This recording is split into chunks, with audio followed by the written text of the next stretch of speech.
Каскадер бул кинодогу эң орчундуу трюктарды аткарган каарман. Мындай таланттарга кыргыз эли бай. Жада калса Голливуд тасмаларында каскадерлык кылган кыргыз жигиттери көп. Дал ошолордун катарын толуктаган каскадер актер Адилет Акматов бүгүнкү менин каарманым. Анын жан дүйнөсүнө саякат жасап, анын чыгармачылыгы, жеке жашоосу туурасында кеп кылабыз. Анда эмесе мен менен чогуу болуңуздар.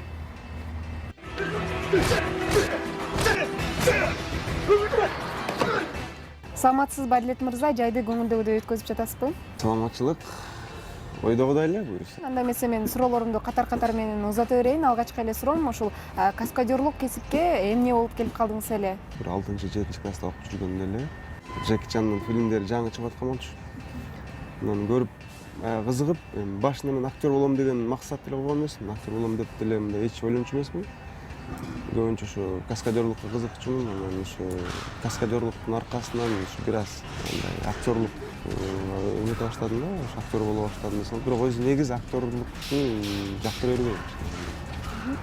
Жогоруда айтып калдыңыз, 6-7 классында окуп жүргөндө эле аябай тентек болчумун, ушул кинолорду көрүп каскадерлукка кызыкканмын деп. Деги эле бала кезиңизде кандай бала элеңиз? Бактан бакка секирип, дубалга тырмышып чыгып, ошондой эле тентек каскадер бала элеңиз же болбосо коёзунан чогулбаган жоуш бала элеңиз? Мектептин терезелеринен 2-3 этаждан секирчүмүн. Үйдүн тамдарынан чыгып секирип, жүрүп кетип машиналарга асылып, ошолордон секирип түшүп, ушундай тентектигим болчу. Бул кесиптин ден соолукка деги эле адам баласынын өмүрүнө чоң коркунуч келтирер экенин баарыбыз эле билебиз. Ушул каскадерлук кесипти аркалап жүрүп, ден соолугуңузга зыян келтирип алган жоксузбу? Ушул жашка чейин баштагандан бери бир 58-59 жаракат алдым да. Өкүнбөйм, айтып коет, кесип тандабадан адашпадыңбы деп. Негизи кесип адамды тандайт да, адам кесипти эмес, анан кесип адамды тандайт. Бул кесип сизге эмнеси менен жагат? Кандайдыр бир трюктү кылып атканда бир башкача бир сезим пайда болот да, адамдачы жанагы адреналин деп коет. Башка бир мындай бир дүйнөгө түшөсүң да. Каскадерлуктан сырткары актерлук кесипти дагы аркалап келип жатасыз. Көптөгөн тасмаларда ролдорду жаратып калып жатасыз. Негизи эле сизге кайсынысы жакыныраак, каскадерлукпу же актерлукпу? Актерлукка мындай сунуш түшкөндө гана тартылып актерлук катылып болсом эле, негизи мага каскадерлукка жакыныраак. Мурунку бизге берген маегиңизде айтыңыз эле, Орусияга барып, бир тасмада роль жаратып, анан дагы тасмага режиссерлук кылганы жатам деп. Ушул тасмаңыз кандай тартылды жана ушул тасма туурасында кененирээк айтып берсеңиз? Ал тасмада каскадер болдум. Бойлорду коюп атканда ошол жардамчы болуп жүрдүм. Операторлук жактан жардамчы болдум. Режиссерлук кылып, толук бир фильмге режиссерлук эмес, ошол именно жанагы мушташ жактары, трюк жактарына режиссерлук кылып, буюрса жакында Александр Пересвет деген ошо орустардын тасмасында ошого даярдык жүрүп атат азыр. Орусияга барып, кандай тажрыйба тотуп келе алдыңыз?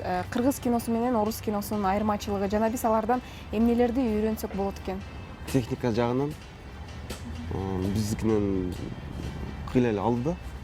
Адам өзүнүн жумушун жакшы так билишет экен. Көп эле мындай тажрыйба алдым десем болот. Кыргыз элинде айтып коет эмеспи, жигитке жетимиш өнөр аздык кылат деп. Сизди каскадер катары, актер катары, режиссер катары да тааныйбыз. Анан дагы мына ушул өнөрлөрдөн сырткары дагы кандай өнөрлөрүңүз бар? Сүрөт тартканга көп кызыгам, себеби өзүм кесибим сүрөтчү. Сүрөт тартканга, анан ушу жыгач устачылыкка кызыгам. Интернет баракчаларында сиздин жеке баракчаңызда көрүп калабыз. Көбүнчөсүн айымдардын сүрөтүн тартасыз. Келинчегиңиз кызганбайбы? Келинчегим кызганганда кызганат, бирок кандай десем, эми айымдар дегенде баягы кээ бирде отуруп мен өзүм сүрөт тандайм да. Эгер бирөө могу сүрөт тартып бер десе, тарта албай калам да, чынына келгендечи. Өзүм сүрөттөргө карап отурганда ошол бир сүрөт көрүп жактырган тартам да. Эми жеке бул жерде айымдын сулуулугу же сулуулугунда эмес, просто ошол сүрөттүн жакшы тартылганына да. Чыгармачыл адам болгондон кийин чет өлкөлөргө көп чыгып, анан деги эле үйүңүздө аз болсоңуз керек, буга келинчегиңиз кандай карайт? Деги эле ушул үй бүлөңүз, бала чакаңыз туурасында айтып берсеңиз. Үйдөн алыстаганда көбүнчө ушу бир ай, 2 айга узайм. Анан негизинен бизде көбүнчө проект кыштын күндөрү токтоп калат. Ошондо 4 айлап, 6 айлап, жарым айлап үйдө эле болуп калам. Анан кээ бирде келинчегим айтат, көзүгө көрүнбөй жоголчу дегендей кылып, жумуш кылбайсыңбы, отура бербей дегендей кылып айтат да, баягы отура бересиңби деп. Анан бирок кээ бирде айтат алысыраак ушу ай узарып баштаганда же 2 айга өтүп баштаганда анан кел сагындык деген. Үй бүлөм боюнча айта турган болсом 2 кыз 1 уулум бар. Чоң кызым 7 жашка толуп калды. Аты Сымбат, андан кийин уулум аты Арсен 4 жашта. Кичүү кызым Гүлмариям 1 жашта. Негизи эле үйдө кандай атасыз жана кандай жубайсыз? Негизи мен балага өтө эле жакын эмесмин, бирок мен баягы апасы балдарыма урушканда мен болушам да кайрачы балдарыма. Себеби айтам, балам бою жеткичекти урушпа, ошого чейин сен тарбиялай бер, мен андан кийин өзүм тарбиялайм деп. Үйдө жумшакмын, келинчегиме да катты турбайм. Наоборот, көңүлүн көтөргөнгө аракет кылам дайыма. Бирок көп сүйлөбөйм үйдө. Үйдө көбүнчө келинчегим сүйлөйт. Ал он сүйлөсө мен бир сүйлөп коем ошо. Кызыңыз актриса болом деп же балаңыз каскадер болом деп сиздин жолуңузду аркалайм десе каршы чыкпайсызбы? Макул эле болом, себеби бул баягы мен өзүм тандап жүргөн кесиптен баламды тандайм десе, мен жок десем анда мен мындай эгоист болуп калам го. Кыргызда аккан арыктан суу агат деп коет эмеспи? Сиздин ушул актерлук деги эле чыгармачылыкка аралашканыңызга балким ата энеңиздин дагы түрткүсү болгон чыгар. Негизи ата энеңиз чыгармачылыкка жакын адамдарбы же андан алыс элеби? Атам өзү архитектор, строитель, ал да жакшы сүрөт тартат, анан кечелерде, немелерде жакшы ырдайт да. Ошо мүмкүн ошонун аркасынан атам негизи каршы болчу эмес, кайра колдочу да, бирок апам бир аз каршы болчу. Мен өзүң жаныңды кыйнай бересиңби, ушу атаңдын эле кесибин тандабайсыңбы деп. Чыгармачыл адамдар мисалы айтып калышат да, ырчылар бир нерсеге бук болуп, бир нерсеге тарынсам ырдап чыгарам деп, сүрөтчүлөр сүрөт тартып дейт. Ал эми сиз бук болуп бирөөгө тарынганыңызда бугуңузду кантип чыгарасыз?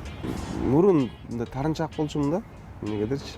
Азыр заман өзгөргөндө тарыныш деген нерсени баягы баштын программасын чыгарып баштаганбыз да. Ойлонуп көрдүм да, тарынгандан бул пайда жок экен да. Тарынган адам өзүнө зыян келтирет экен да. Азыр бир нерсеге бук болсом, эми тарынганда эмес, например, жумушум жылбай баратса же бирдемени кылганда окшошпай баратса, бийиктен секирип, сууга ушундай кылып бир катты кыйкырып алам. Ошо мени чекирет ошо.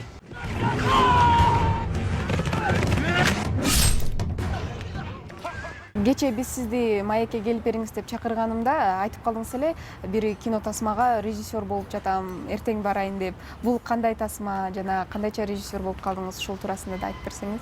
Азыр ошо продюсерим Нурлан Мамакеев менен чогуу бир проект баштаганбыз. Ал тарыхый сериал. Ушундай жанрда биринчи кадамым болуп атат да, ушу тарыхый жанрдачы.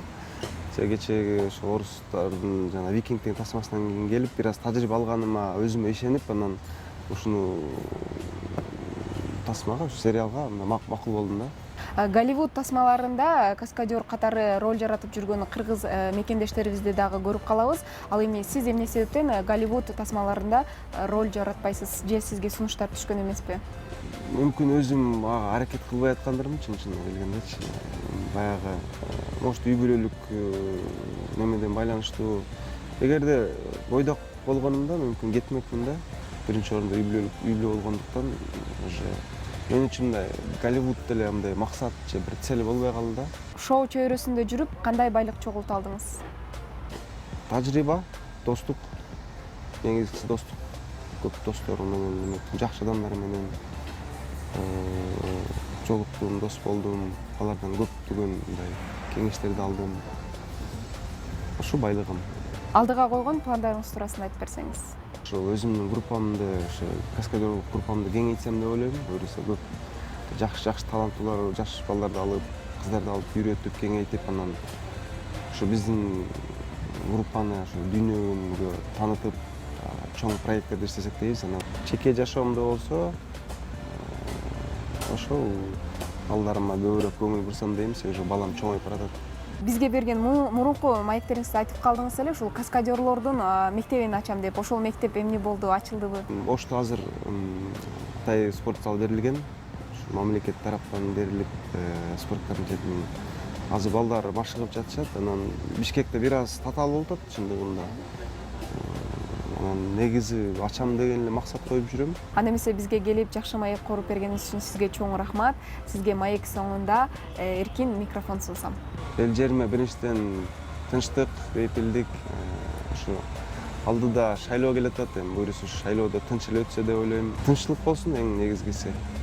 Баарыңыздарга ден соолукта болуңуздар.